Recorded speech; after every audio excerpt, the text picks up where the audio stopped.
तुकोबराय सांगतात तो भाव होता, ती निष्ठा पक्की होती. परिणामी मारुतीरायांना सुद्धा भेटायला प्रभू रामचंद्र उठले होते सिंहासनावरनं. धावत गेले, वाह फकीरी क्या है अमीरी दासी तेरे चरणों की. धावत गेले आणि कडकडून मिठी मारली मारुतीरायांना. काय दिलं या निष्ठेचं फळ काय मिळालं? कडकडून मिठी मारली आणि बाजूला झाले. आता तो जो चित्र आहे ते जुना फोटो आहे बघा, तुमच्यापैकी अनेक जणांनी पाहिला असेल. मारुतीरायांचं मस्तक रामांच्या खांद्यावर आहे आणि रामांचं मस्तक मारुतीरायांच्या खांद्यावर आहे. कडकडून आलिंगन आहे. मला सांगा, ही भेट देह पातळीवरची होती का हो? नाही. बाजूला झाले आणि प्रभू विचारतात, सांग मारुते तू कोण आहेस, तू कोण आहेस? तेव्हा मारुतीराय म्हणतात, देह बुद्ध्या तू दासोहम. देह पातळीवर जर हा प्रश्न तुम्ही मला रामा विचारत असाल तर मी तुमचा दास आहे. जीव बुद्ध्या त्वदंशकः. जीव पातळीवर मी तुमचा अंश आहे आणि आत्मबुद्ध्या त्वमेव अहम इति मे निश्चिता मतिः. आत्मपातळीवर तुम्ही म्हणजे मी आणि मी म्हणजे तुम्ही. हा अनुभव मारुतीरायांना दिला होता भगवंतांनी या प्रसंगात. आमच्या जनाबाईंना हा प्रसंगात अनुभव दिला होता. सगळ्यांनी विचारावं, सगळ्यांना दिसतोय पांडुरंग, बाई तुला कुठं कसा दिसेना, असा लपवलायस तरी कुठं? म्हणून जनाबाई म्हणतात, लपवायचं कुठं आहे, हृदय बंदीखाना केला आता विठ्ठल कोंडीला. हे सगळं जर फळ कशाचं असेल ना तर ते निष्ठेचं आहे श्रोते हो. आणि चौथा मी शेवटचा एक भाव सांगितला होता तुम्हाला, माधुर्य भाव. आमच्या वारकरी संप्रदायासाठी ज्यांनी एक भाकीत असं वर्तवलंय. आज जर तुम्ही आळंदीला गेलात तर गाभाऱ्यामध्ये म्हणजे कारंजा मंडपामध्ये ज्यांचा फोटो लागलाय असे मधुराद्वैत संप्रदायाचे अध्वर्यू असलेले प्रज्ञाचक्षु संत श्रेष्ठ श्री गुलाबराव महाराज अंध होते. 9व्या वर्षी अंधत्व आलं होतं, पण माऊलींवर इतकं प्रेम केलं. त्यांचं भाकीत आहे, वारकरी पंथ हा विश्वपंथ होणार आहे. विठ्ठल विठ्ठल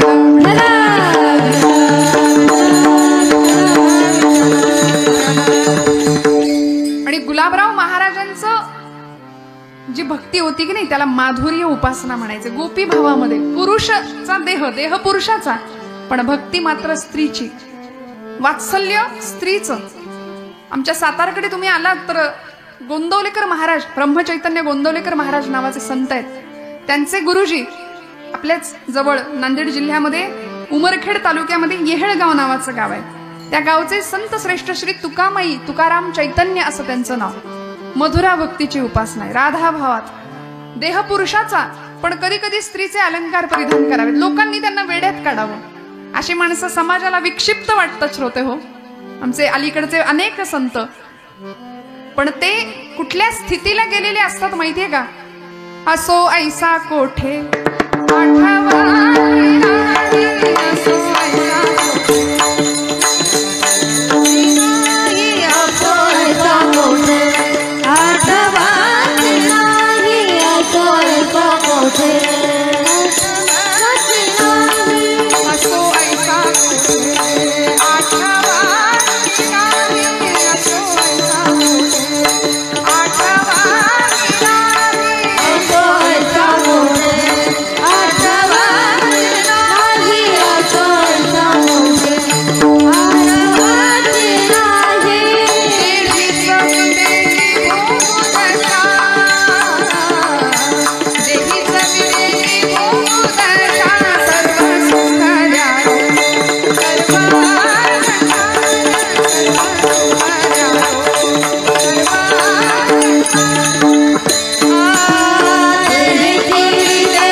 विदेही भोगू दशा. देहात असून देहाचं तादात्म्य नाही, अशी माणसं म्हणजे संत होते. निष्ठा पक्क्या होत्या म्हणून हे घडत होतं.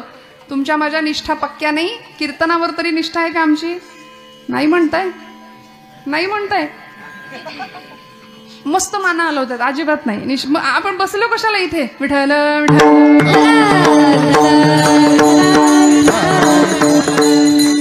महाराज डोलत होते आनंदामध्ये. आम्ही पण डोलतो, आम्ही कीर्तनात डोलतो. काही असे डोलतात, काही असे डोलतात. प्रकार आहेत की नाही डोलण्याचे. आमची निष्ठा पक्की नाही म्हणून हे घडतं श्रोते हो. तुकोबरायांनी भगवंतावरची निष्ठा शिकवली. आणि काय लागतं हो देवाला माझ्या, काय लागतं? काही नाही लागत. देवा भावाचा भुकेला, देवा भावाचा भुकेला,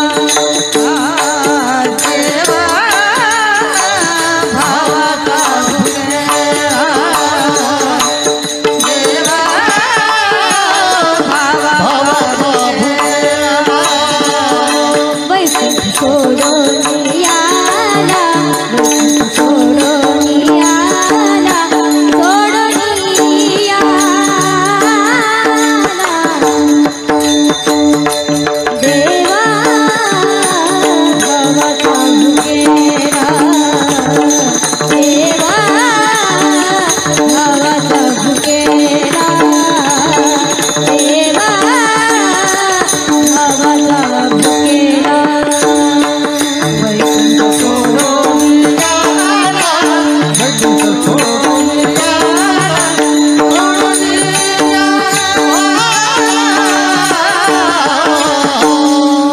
देवा भावाचा भुकेला, देवा भावाचा भुकेला, देवा भावाचा भुकेला.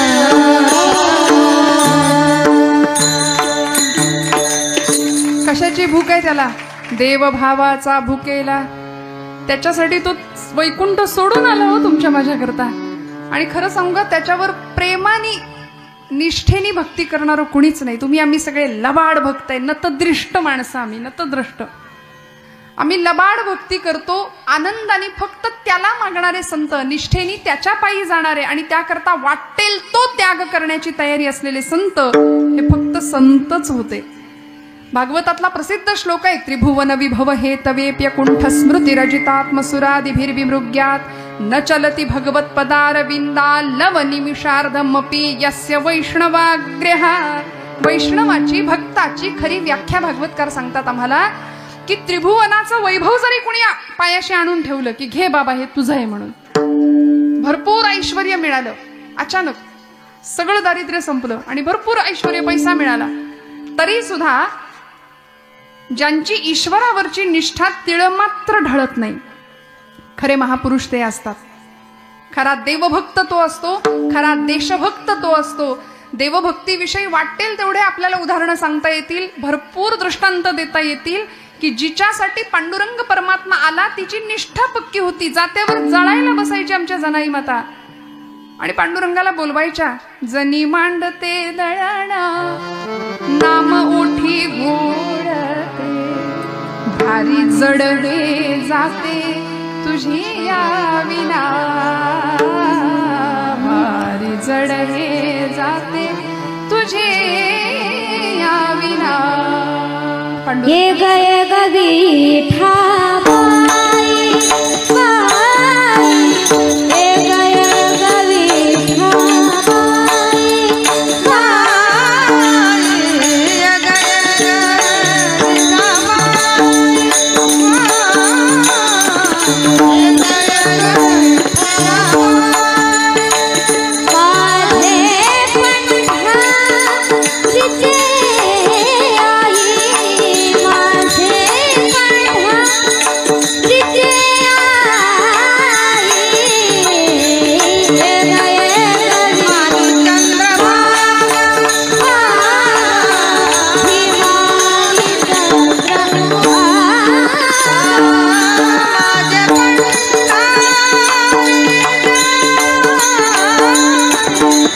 माझे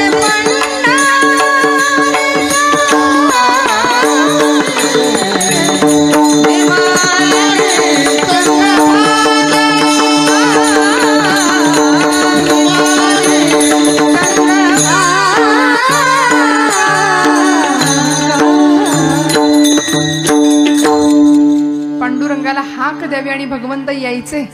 सख्या पांडुरंगा ये रे बाबा. भगवंत असे बसायचे, एका बाजूला ते आणि एका बाजूला जनाबाई. दळण सुरू व्हायचं, ती म्हणायची, हात तुझा लागला रे, जात झालं हलक हलक, दारी आलं अमृत पिक तुझी यादी ठेन. भगवंत म्हणतात जणे तुला काय वाटलं ग? अगं मी सुद्धा एकटाच आहे. माझ्याकडे येणारे सगळे भक्त म्हणले लबाड. 10 रुपयाची नोट दानपेटीत टाकायची आणि म्हणायचं यंदा पोरीचं लगीन जुळू दे. 10 रुपये जुळतं का? नेट पॅक तरी येतो का 10 रुपयात? भगवंत म्हणतात मीही होतो एकला करमेना मुळी मला आरसा मला गे दिधना तुझी यादी ठेना. म्हणून भक्ती कशी असली पाहिजे? भक्तीमध्ये निष्ठा तर असलीच पाहिजे, निर्धार पक्का असलाच पाहिजे आणि त्याचबरोबर काय काय गुण असले पाहिजेत. अभंगाचं 2रं चरण.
भगवंताच्या प्राप्तीकरता निष्ठेबरोबर निष्काम निश्चळ विठ्ठली विश्वास. तुकोबरायांनी का शब्द वापरले हो? हे तुमच्या माझ्या अंतःकरणामध्ये त्याच्याप्रती विश्वास नाही.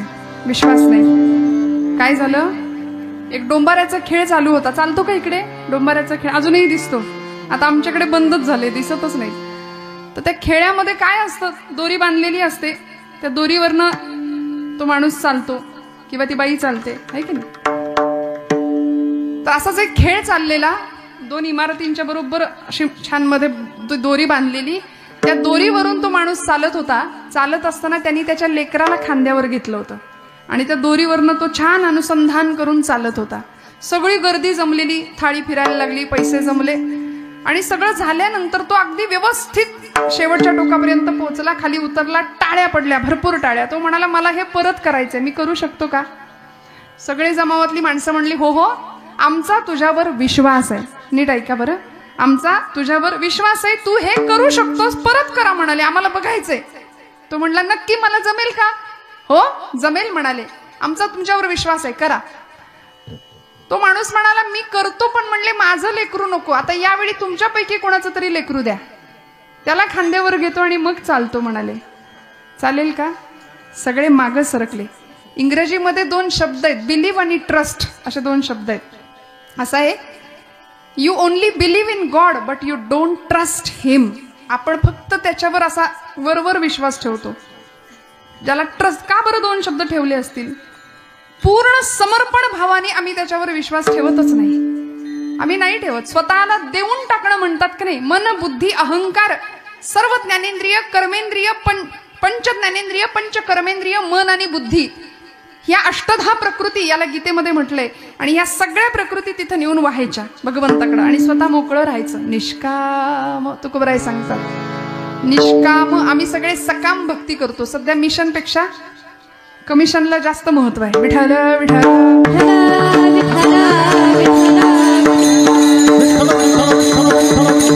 आणि म्हणून तुकोबराय सांगतात, ही भक्ती तुमच्या माझ्यामध्ये मुरायची असेल तर भक्तीतली सगळ्यात परिणती काय, ते कशामुळे प्राप्त होऊ शकतं, तर नामामुळे. म्हणून विठोबा रखुमाई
निश्चळी विठ्ठली विश्वास पाहू नये वास आणि कांची. 3 शब्द वापरले, निष्कामता, निश्चळता आणि विश्वास. विश्वास तुम्हाला सांगितला. सकाम भक्ती नाही, निरहेतुक भक्ती तुमच्याकडून घडावी, तुमच्या माझ्याकडून घडावी ही अपेक्षा भगवंतांची आहे. पण आम्ही सध्या हेतुपूर्वकच सगळी कामं करतो. कुठलंही काम करण्याकरता आम्हाला कारण लागतं, हेतू लागतो, तरच आम्ही करतो. आम्ही नवस करतो, देवाकडे नवस करतो की नाही, नवस फेडत नाही हा विसरून द्या, नवस करतो. मात्र काहीतरी हवं असतं, सकाम भक्ती करतो. ती भक्ती भगवंताला आवडत नाही. निश्चळ, न ढळणारी, बरं का, न हलणारी, वाटेल ते झालं तरी.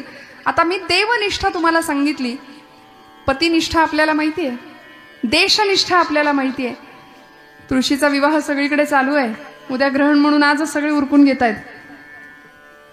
त्यात कीर्तन रोजच्या पेक्षा थोडंसं लवकर करायला सांगितलं मी. पाचपिल्ले काकांना सगळ्यांनाच सांगितलं थोडंसं जरा लवकर सुरुवात करूया. त्यामुळे गडबड झाली असेल महिला वर्गाची आज जरा, पण हरकत नाही.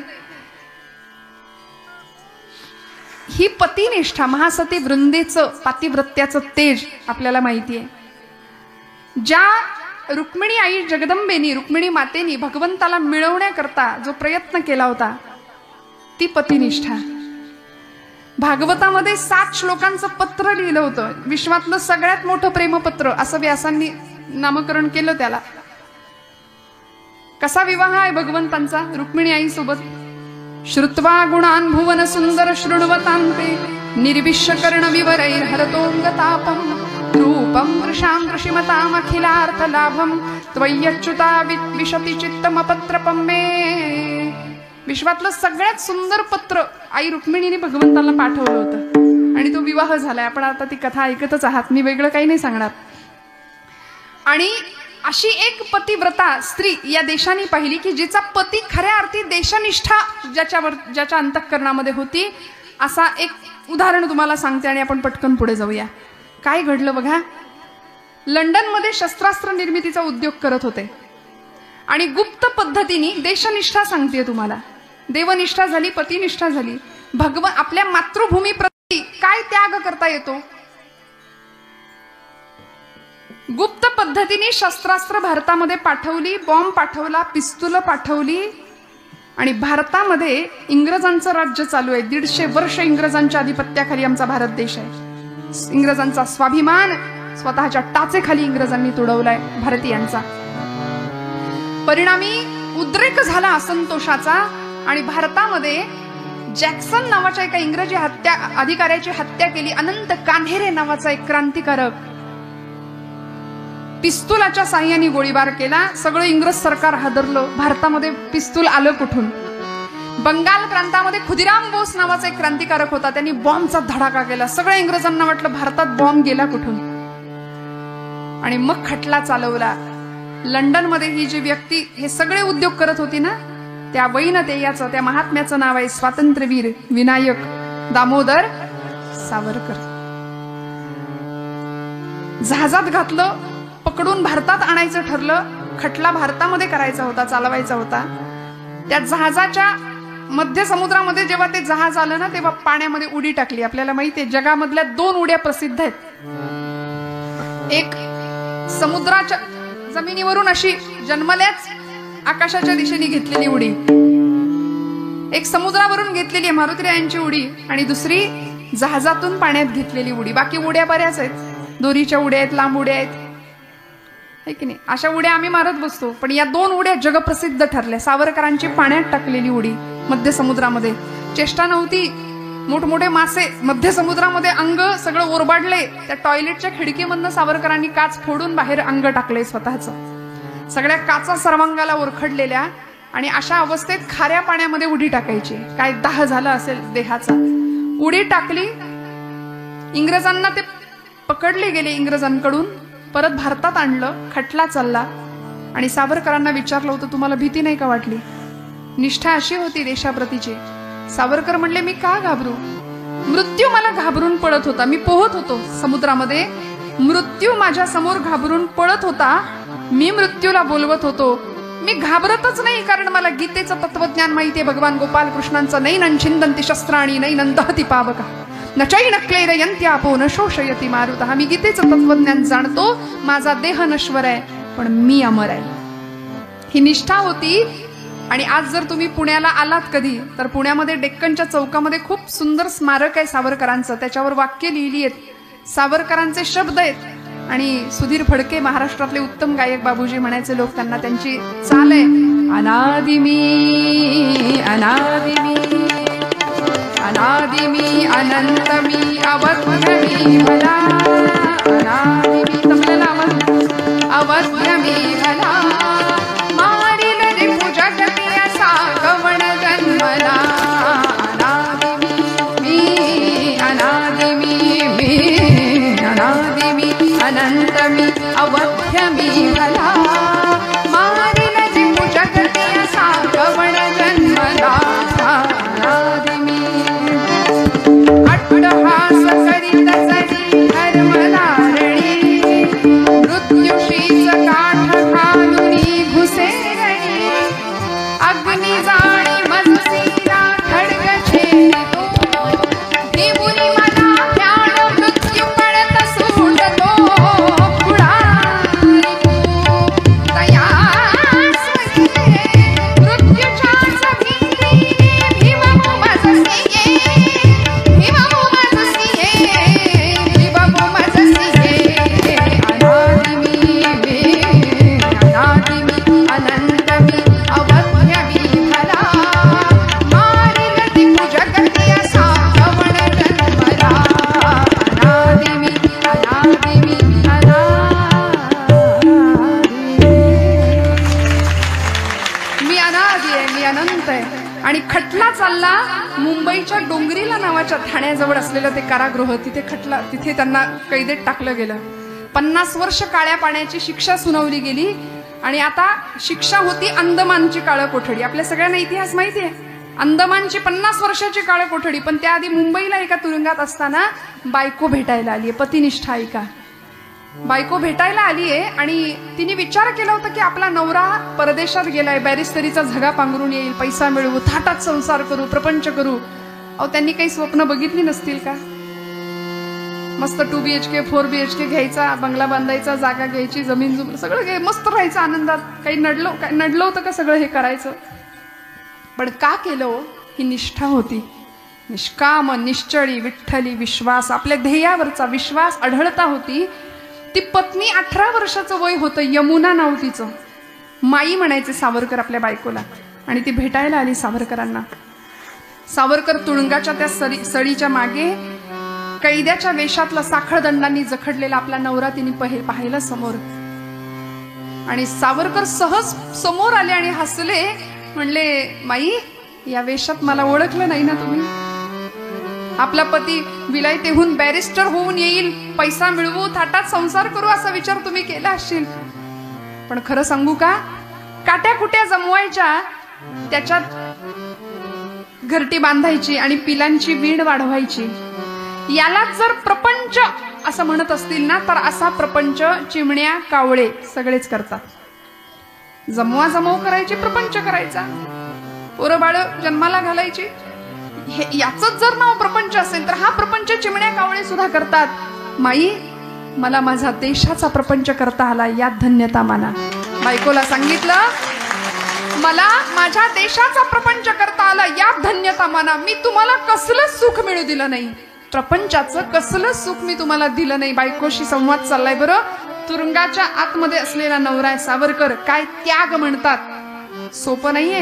हे बोलणं सोपं आहे, ऐकणं सोपं आहे, पण केवढा मोठा त्याग होता या मंडळींचा.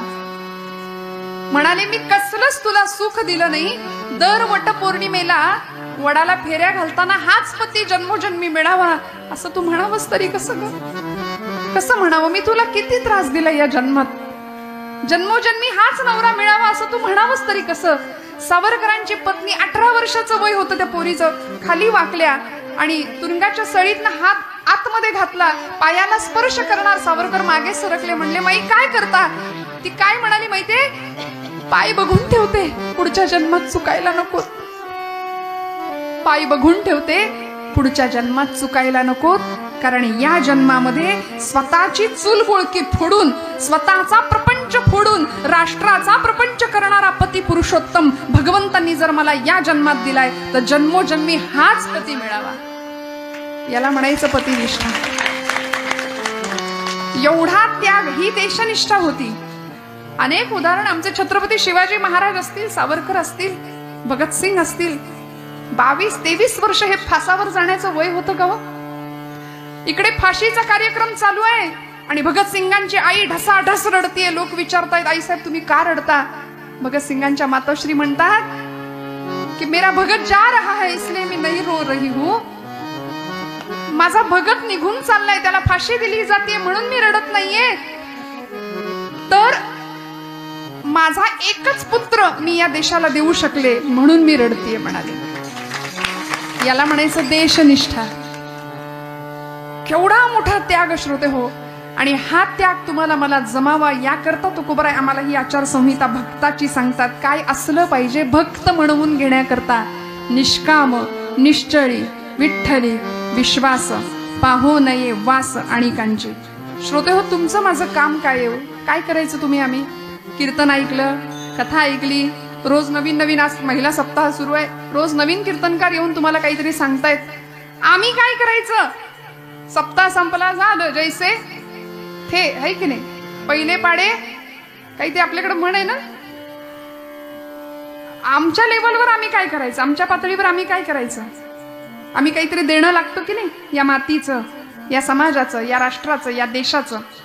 आईच्या गर्भामध्ये जन्म होतो, मातेपासून प्रवास सुरू होतो आणि मातीपर्यंत जाऊन पोहोचतो. माता ते माती असा प्रवास आहे. मग या प्रवासात आमचं कर्तव्य काय? अहो, आमच्या माता भगिनी रोज तुळशीला पाणी घालतो की नाही आम्ही? तुळशीला पाणी घातलं लगेच घरात आलो असं नाही होत. आजूबाजूच्या रोपट्यांवर सुद्धा पटकन गडबडीत का होईना शिंपडून माघारी येतो. तसं माझा प्रपंच मी उत्तम करू शकतो. मला करायचंच आहे. जोडून या धन उत्तम व्यवहारे, उदास विचारे वेच करी तुकोबराय म्हणतात. पण हे करत असताना मी या मातीला काहीतरी देणं लागतो. मग मला काय देता येईल? काय करता येईल आम्हाला? काय घडलं? एका जंगलाला वणवा लागला होता, मोठं आग लागली होती, जंगल पेटलं होतं. आणि त्या पेटलेल्या जंगलामध्ये एक संन्यासी त्या जंगलातून पळत होता भगव्या कपड्यातला. एका झाडाच्या उंच शेंड्यावरती एक पक्षी बसला होता, एक गरुड पक्षी बसला होता. त्या संन्याशाने विचार केला की सगळे पशु पक्षी उडून निघून गेले आणि हा पक्षी इथंच बसलाय म्हणाले. मग त्याला विचारलं, का रे बाबा, जंगल पेटलंय, तू जा ना उडून, तुझ्या पंखांमध्ये बळ आहे, तू उडू शकतोस. त्या पक्षाने त्या साधूला काय उत्तर दिलं तेवढं ऐका की माझं कीर्तन आजचं संपलं. त्या पक्षाचं उत्तर असं होतं, तो म्हणाला, फल खाये इस पेड़ के, मी या झाडावर राहिलो, इथंच लहानाचा मोठा, इथंच माझा जन्म झालो, मी मोठा झालो, इथली फळं खाल्ली, इथेच घाण केली. फल खाये इस पेड़ के गंदे किए है पात, अब यही मेरा फर्ज है, जल जाऊं इसके साथ. आता माझं काम हेच आहे की इथे मी राहिलो ना, मग इथेच संपणार, यासाठीच काहीतरी करणार. आमचे गुरुजी फार सुंदर सांगतात, हे त्या झाडावरच्या पक्षाला कळलं, बाकीच्या पक्ष्यांना कधी कळणार. कळलं तर बघा शाब्दिक कोटी आहे, फार काही स्पष्ट उघडून सांगत नाही. हे पक्षाला कळलं, पक्ष्यांना कधी कळणार. हा, त्यामुळे अशी निष्ठा, असा विश्वास, अशी निश्चळता आणि असा निर्धार तुमच्या माझ्याकडे असेल तर तुकोबराय शेवटच्या चरणामध्ये म्हणतात, तुका म्हणे कोण